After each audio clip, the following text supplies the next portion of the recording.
शादी के बाद हजारों ख्वाहिशें और उम्मीदें लेकर मायके से विदा हो गई। ससुराल से आई तो सोचा था कि सास से माँ, ससुर से पिता, ननंद से बहन और देवर से भाई का प्यार मिलेगा और पति से खुशियां बेशुमार मिलेंगी।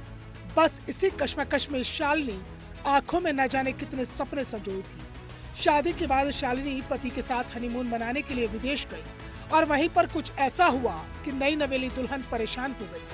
पति ने हनीमून पर ऐसे डिमांड कर दी कि पत्नी के चेहरे की हवाइयां उड़ गई। दुल्हन की सांसें अंदर की अंदर और बाहर की बाहर ही रह गई। हनीमून पर पति बार बार एक ही रट लगाए रहा, बार बार एक ही जिद पर अड़ा रहा। अब 7 समंदर पार पति के साथ हनीमून पर गई पत्नी सोच में पड़ गई कि वो अब करे तो क्या करे। समझ में जो कुछ आया वही पति से हनीमून की उस रात पर कह दिया और नतीजा ये निकला कि हनीमून पर जाने के बाद के पहले दिन से ही दोनों के बीच बातचीत बंद हो गई और फिर दोनों वापस हिंदुस्तान लौट आए। चूंकि पति की हनीमून की उस रात वाली डिमांड अधूरी थी तो फिर घर आते ही पति ने पत्नी को होली मनाने के लिए उसके मायके भेज दिया। दरअसल दुल्हन को उसके मायके भेजने की प्लानिंग पहले ही हो चुकी थी। त्योहार के बाद वापस ससुराल लौटी दुल्हन को एंट्री नहीं मिली। ससुराल के बाहर नो एंट्री का बोर्ड लग गया, लिहाजा दुल्हन ससुराल के बाहर डेरा डालकर बैठ गई। मामला यूपी के मुजफ्फरनगर जिले के नई मंडी थाना इलाके का है। आरोप है कि इंजीनियर पति और उसके परिवार वाले 50 लाख की डिमांड कर रहे थे। कहते थे कि मकान बनाया है, शादी में खर्च हुआ है तो फिर अपने घर से 50 लाख रुपए लेकर आओ। और यही डिमांड पति संगल ने शालिनी से हनीमून की उस रात के दौरान भी कही थी, जिस पर उसने इनकार किया तो बातचीत बंद हो गई और दोनों वापस लौट आए। 50 लाख की डिमांड की थी घूमने में। हम घूमने गए हुए थे। ये बोला था घर बनाया है, शादी की है, घर में बहुत खर्चा हुआ है, अगर घर में तुम्हें रहना है तो घर से 50 लाख रुपये ला के देने पड़ेंगे। और उसके बाद बस फिर मैंने इस चीज़ पे कोई मैंने सोचा चीज़ें हो जाएंगी। 50 लाख कोई वो चीज़ छोटी चीज़ तो है नहीं कि मैं पापा से मांग के एकदम दे दूँगी।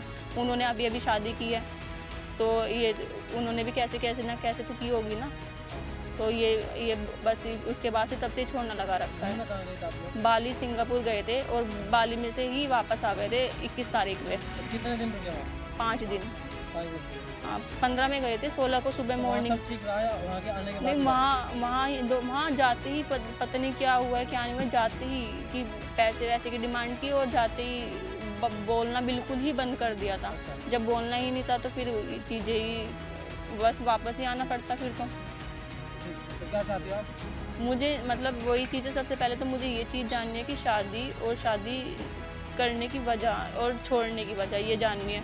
और फर्स्ट जो मेरे राइट है, मतलब 1 दिन हो गया है मुझे, मतलब लड़की की भी तो कुछ सेल्फ रिस्पेक्ट होगी ना कि वो बाहर पड़ी है घर के। मैं तो ये चाहती थी कि घर में बैठ के फैसला हो, बट उन्होंने घर ही नहीं ओपन किया तो घर के बाहर तो चीज़ें वे। तो आप अभी भी चाहते हो कि एक बार बैठ कर बात हो जाए? हाँ घर के अंदर बैठ के बात हो, घर के बाहर ना बात हो। नहीं तो आपका धरना ऐसे रहेगा? हाँ मेरा धरना ऐसा रहेगा, कल तक ही रहेगा ये। अगर कल को नहीं होता है तो मैं यहाँ ये मेरे घर वाले भी और मैं भी यहीं आत्महत्या करके जाएंगे अगर कल के बाद ये चीज़ नहीं आगे होती है तो कुछ। हाँ 2 दिन हो गए हैं, इससे ज़्यादा क्या होगा। अब शालिनी मुजफ्फरनगर में नई मंडी इलाके में अपनी ससुराल के बाहर धरने पर बैठी है। ससुराल के बाहर ही उसने अपने परिजनों के साथ टेंट लगाकर डेरा डाल लिया। मुजफ्फरनगर पुलिस पर सौतेले व्यवहार का आरोप लगाने वाली शालिनी का कहना है कि या तो उसकी गलती बताओ या फिर उसको घर में एंट्री दिलाओ।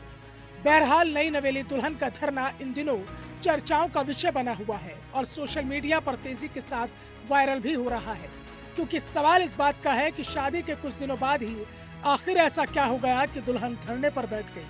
मामला दहेज का ही है या फिर वजह कुछ और है।